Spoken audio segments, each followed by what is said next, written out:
Welcome to Unapologetically Woman. We're celebrating phenomenal women all across Kentucky who make no apologies for their perspectives or the impacts that they are making in the community. Today we're celebrating Angela Brant. Angela is a mom, an educator, a volunteer, and director of early childhood development for the YMCA of Central Kentucky. Unapologetically Woman, Angela Brant, that's you. Congratulations. Thank you. I appreciate you bringing me on the show today. Oh, absolutely.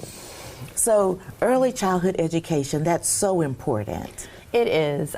It is the foundation for learning going forward, and we want children to have a good, strong development as they enter kindergarten and get ready for the rest of their schooling.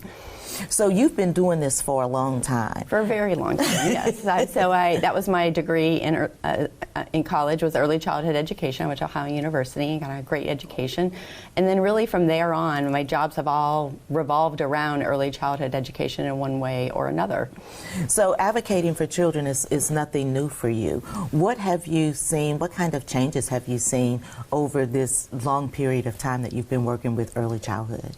Well, I think there's definitely more focus on the importance of early childhood, but also now we see it as a workforce development issue. Having good early childhood programs really helps parents go to work and to be able to focus on their work, but also for children to be ready to enter the workforce down the line.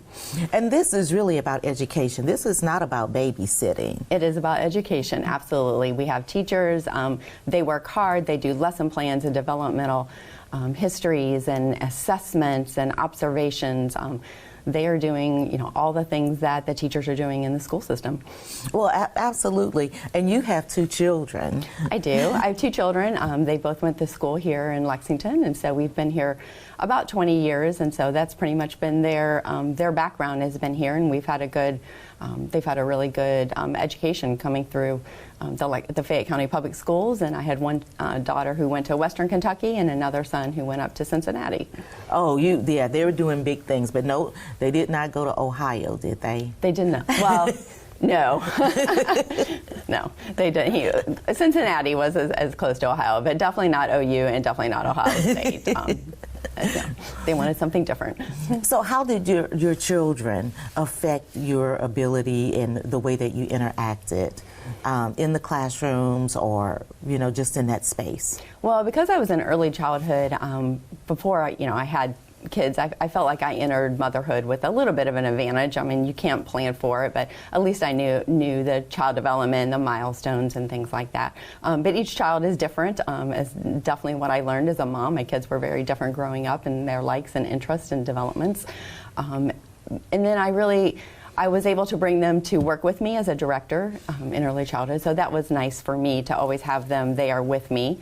And then that's a huge benefit. Oh, it is a huge benefit to have that comfort level and to be able to direct the program where they're at, and it makes it easy to get them to school and take them home. Although sometimes long days for them, because early childhood directors don't always have a typical 9-to-5 job. What's the hardest thing about your job? I think being a center director right now, I would say, is staffing and just being there for all of our, for the teachers and, for the parents, making sure it's a high quality program that all children are being cared for, even with their individual needs. As a center director, there's just so many balls that are always in the air. Oh, always. There are 100 balls that are in the air at any minute, because I used to be a center director myself, so I can definitely relate. Yes. What was there something in an experience that made you interested in early childhood? Well, I think growing up, I was just always drawn to young children. I babysat a lot. I went on a college tour with a friend who really wanted to go to Ohio University because of their journalism program. So I tagged along, and we spent a weekend, I guess, as juniors or seniors, and I loved the campus and went there not really knowing exactly what I wanted to do, but saw the early childhood and child development classes and just sort of started taking them, and that was really the interest for me. I really enjoyed learning about development. And then I also took business classes, so I had kind of both sides to that. And then after that, I worked in resource and referral. I was a program director at a private preschool in Texas. I worked in child abuse and neglect, and then center directors and project managers for companies. So, I've just you've done all the things. I've been immersed in it. Yes. Yeah, you've done all the things. What do you do for fun? I like to exercise. I work for the Y now, and so I have those opportunities, and I've really enjoyed getting in and spending time in the gyms and working out. But I love to walk and just be out in nature and garden. And my husband and I have really started taking up hiking now that our kids are out of the house. And so we went to Ravens Run and did a little 6-mile hike on Sunday. A little 6-mile. We did well, that's about my max right now. That's your max. I 1 mile would probably get it for me. 1 mile. And so when you're thinking about all of the lives that you've touched, with early childhood education, because I'm so glad that it has, and it is changing the perspective. These are babysitters, that kind of thing, to know we're striving for high quality interactions, to get children ready to be, lifelong learners. And I'm so glad that journey has taken place. And a few things I've done is I've worked for a Pritchard committee for a little while as a consultant, and we brought legislators into high quality programs so that they could really see what an early childhood program looks like, so they don't have that picture in their mind when they hear child care or daycare of just babysitting, women just sitting around watching kids play. And so we brought them into programs, and they could see, all the work that the teachers were doing, the kids, their development, the things they were talking about and immersed in, and that they were engaged. So that was a really nice opportunity that I've had to do that in the past. And even now, I recently had a legislator come in and see the Center for Children. I walked him around, and we talked for a really long time about early childhood and where we are right now, just kind of in the scope of childcare and the cost of families, but then also teachers are not making enough money, and the importance of balancing that out or trying to balance that out, especially coming out of COVID. Well, and I think it's really important that the people who are responsible for making the decisions actually come in and take a look, yes, to see what it is that you're voting for, to give you some perspective. Yes, and I think they need that visual.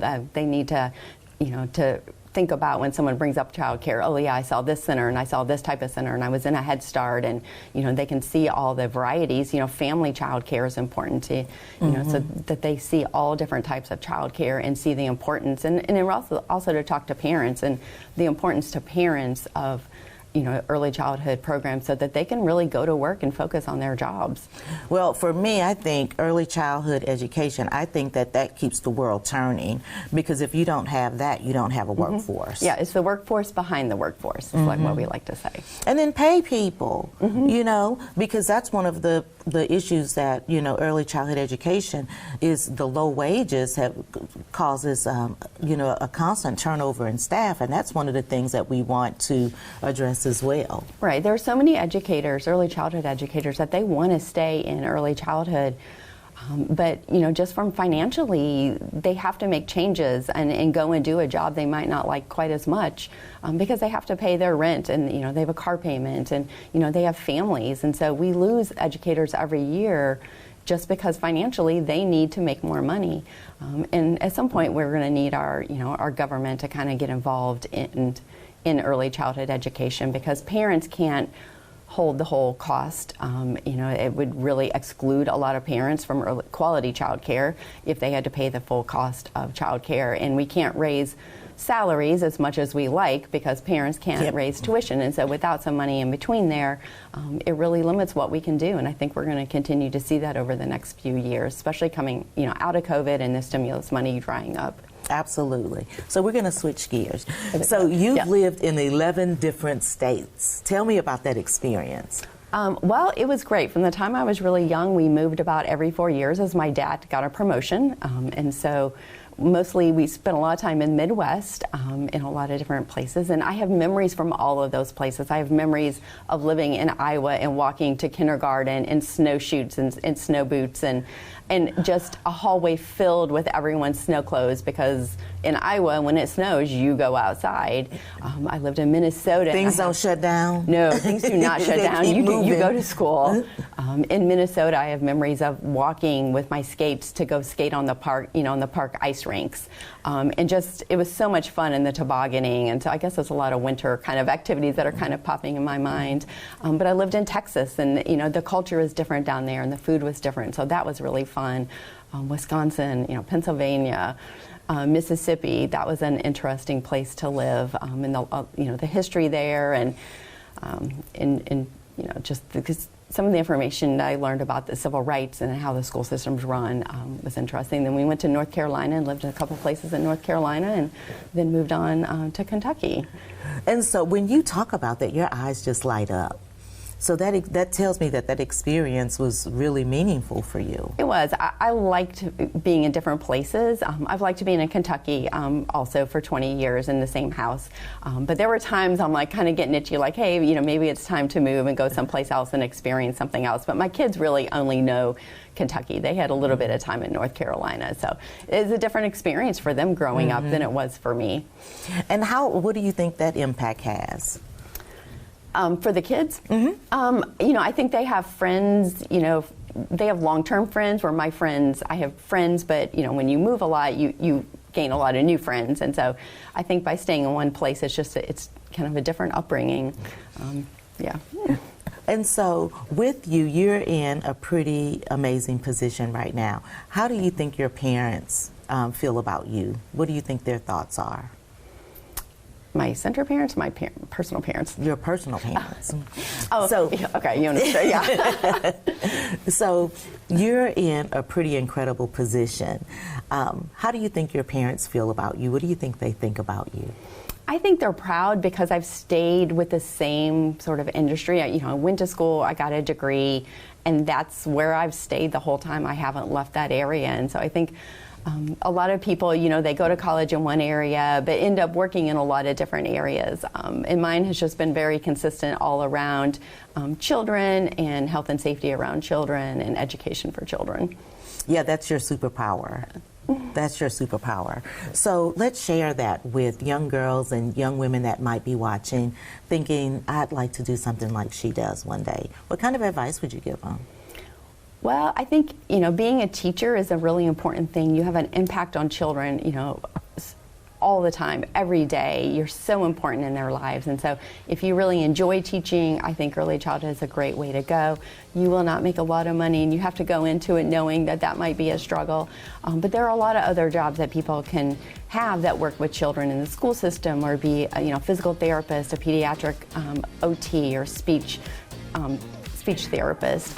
And so if you want to work with children, you love children, look at all the avenues and kind of search them out on what feels right to you. Thank you so Thank much. you. Congratulations. Thank you. Now, you guys continue to watch as we celebrate other phenomenal women that are making changes in our community and helping to strengthen it at the same time. We'll talk to you soon on Unapologetically Woman.